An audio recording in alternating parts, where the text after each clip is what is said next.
जब भी विदेश मंत्री जयशंकर साहब को ये रिप्लाई देते हैं तो उसे देखने का मजा ही अलग है, क्योंकि भारत के पॉलिटिकल इतिहास में यही एक ऐसे विदेश मंत्री है जो इन गोरे लोगों को मुंह तोड़ रिप्लाई देते हैं, वो भी उन्हीं की भाषा में। यही कारण है कि ना सिर्फ भारत में तो ईरान और रशिया में तक विदेश मंत्री जयशंकर साहब की काफी प्रशंसा की जाती है, और आज भी उन्होंने ऐसा ही एक रिप्लाई दिया है जिसके चलते रशिया काफी खुश होगा। तो क्या है पूरी खबर, चलिए विस्तार से समझते हैं। देखिए, आपके सामने कुछ आर्टिकल्स होंगे जिसमें साफ साफ कहा गया है कि युद्ध के चलते अमेरिकी ट्रेजरी विभाग ने ईरान और रशियन क्रूड ऑयल पर अमेरिका ने जो वेवियर दिया था, यानी प्रतिबंधों में छूट दी थी ताकि दुनिया में तेल सप्लाई जारी रहे, तो वो छूट अब खत्म हो रही है। अमेरिकी ट्रेजरी विभाग के सेक्रेटरी स्कॉट बेसेंट ने कहा है कि अमेरिका की ओर से सभी देशों को ये संदेश दिया जाता है कि 20 अप्रैल के बाद कोई भी देश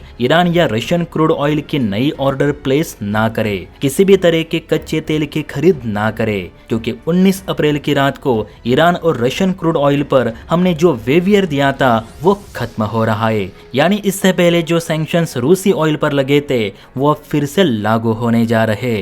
तो प्लीज कोई भी ईरान या रशिया से तेल खरीद ना करे, वरना आपको भी प्रतिबंधों का सामना करना पड़ सकता है। अब यही न्यूज जब भारतीय पत्रकारों ने विदेश मंत्री जयशंकर साहब से कही कि अमेरिका फिर से प्रतिबंध लागू करने जा रहा है, हॉर्मुज़ से महज 1 या 2 ही ऑयल टैंकर भारत आ रहे, ऐसे में रूस और ईरान से जो सस्ता तेल हमें मिल रहा है वो अगर आना बंद हुआ तो तेल की कमी को भारत कैसे पूरी करेगा। तो इसी पर जवाब देते हुए जयशंकर साहब ने ये कहा कि ट्रंप ने जब भारत पे 50% टैरिफ लगाया था तब हमने रशिया से तेल खरीदना बंद नहीं किया, तो अब कैसे बंद कर सकते हैं। उस समय तो इससे भी बड़ी बड़ी धमकियां ट्रंप प्रशासन भारत को दे रहा था, लेकिन भारत अपने स्टैंड पर कायम रहा। रही बात अमेरिकी ट्रेजरी विभाग की, तो उन्हें ये बात अच्छी तरीके से पता है कि हॉर्मुज़ के बंद होने से इस समय वैश्विक तेल सप्लाई में लगभग 12% की प्रभावी गिरावट देखी गई है, जिसका खुद अमेरिका पर भी असर पड़ रहा है।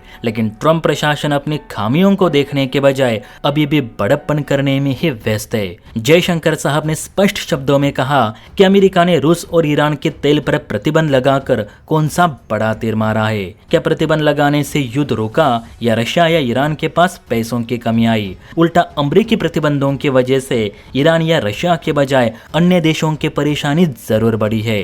अमेरिका को लगता है कि प्रतिबंध लगाना ही सब समस्याओं का हल है, लेकिन ऐसा बिल्कुल भी नहीं। आज अमेरिका का एक भी फैसला खासकर ईरान और रूसी तेल को लेकर इफेक्टिव साबित नहीं हुआ, जिस कारण आज बहुत से देश अमेरिका से दूरी बना रहे, क्योंकि अमेरिका को सैंक्शंस के अलावा कुछ दिखता ही नहीं। रही बात भारत की, तो भारत बिना रुके रशिया हो या अन्य देश तेल की खरीद जारी रखेगा, भले अमेरिका की ओर से छूट मिले या ना मिले।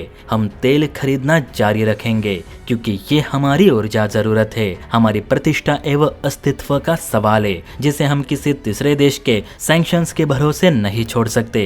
अब हम 1 सेकंड के लिए भी नहीं रुकेंगे, बल्कि जितना हो सके उतना कच्चा तेल इकट्ठा करेंगे, ताकि बाकी देशों की तरह भारत में ऊर्जा संकट पैदा ना हो। अब मेरे हिसाब से जयशंकर साहब ने एकदम सही और bold reply US treasury secretary Scott Bessent को दिया है। वैसे भी आप ही बताना, अमेरिका ने प्रतिबंध लगाकर कौन सी जीत हासिल की है?